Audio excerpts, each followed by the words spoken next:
Hi, it's Justin. I'm back. Um, One of the things I've been seeing a lot about recently is the amateur investor phenomena. A lot of people have been talking about it, and one person in particular I feel like really has put his finger on it, and it's a YouTube channel called MHFIN. One of the things that I feel is worth doing on YouTube is directing people to sites that I think are terrific. I feel like this day and age, there's so much fabulous content on YouTube. You could almost have a channel just to direct people, like TV Guide from the old days. Um, MHFIN, which I'll put links down below. They are, or this individual, I suppose, is very interested in macroeconomics, and he does a lot of terrific programs about the real estate market. And one of the things that he's focusing on recently is the sort of amateur investment phenomena that you're seeing in the housing industry.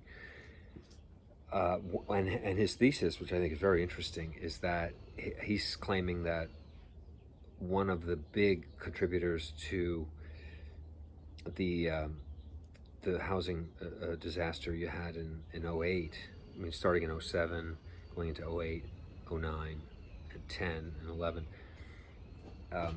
he's saying that was mostly, or the majority of that problem was caused by the amateur investors, not the subprime mortgage that everybody talks about.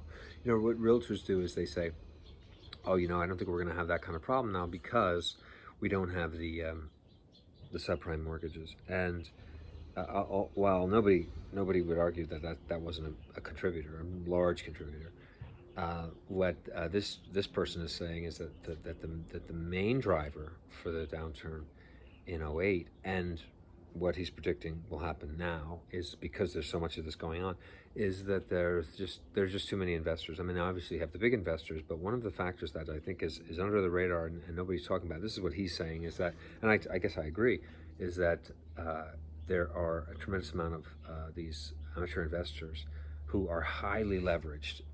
If you saw the movie The Big Short, where you remember the stripper had a whole bunch of houses, and it was like, that's weird.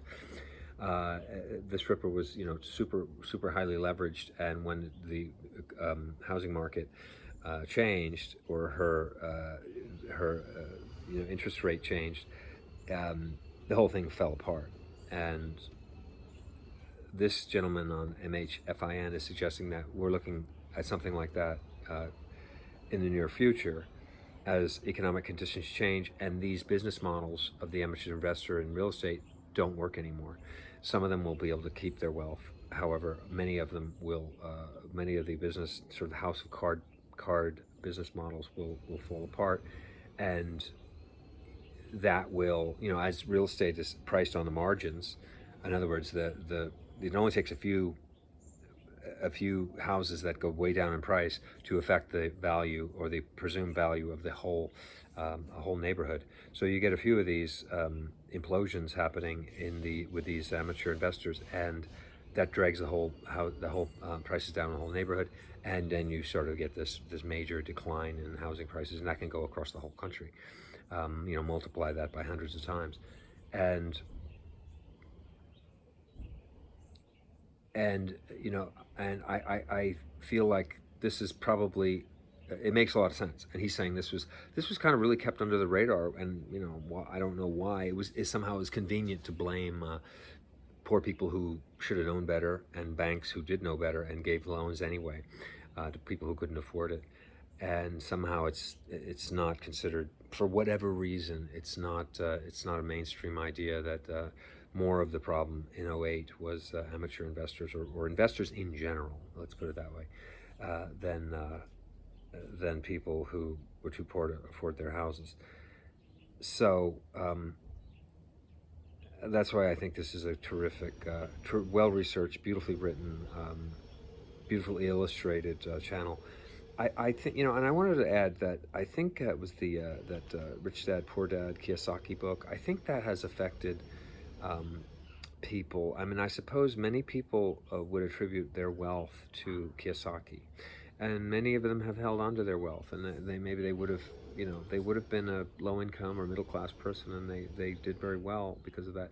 But unfortunately, I do think there is a dark side to the Kiyosaki thing, where, you know, a lot of people jumped into that stuff, and it wasn't, you know, there's this whole get rich quick thing, which, you know, it depends on your personality type, or it depends on the way you value or the way you see the world. I'm very suspicious of things like Kiyosaki. A lot of people think it's brilliant.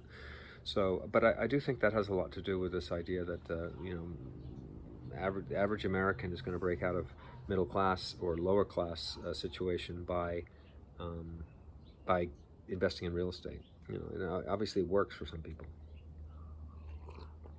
but it financially ruins others, which I think is you know, I guess there's, you know, pros and cons to everything.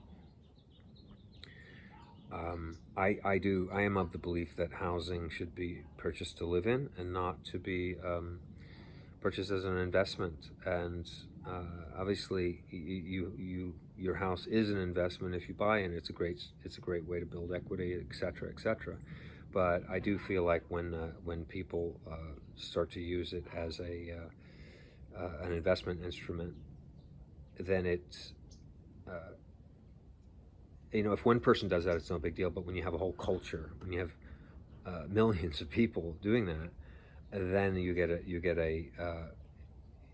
inflated prices, which then turns into a deflationary environment where prices go down dramatically, and a lot of people get caught up in that. Some people play the market right and do great; others don't.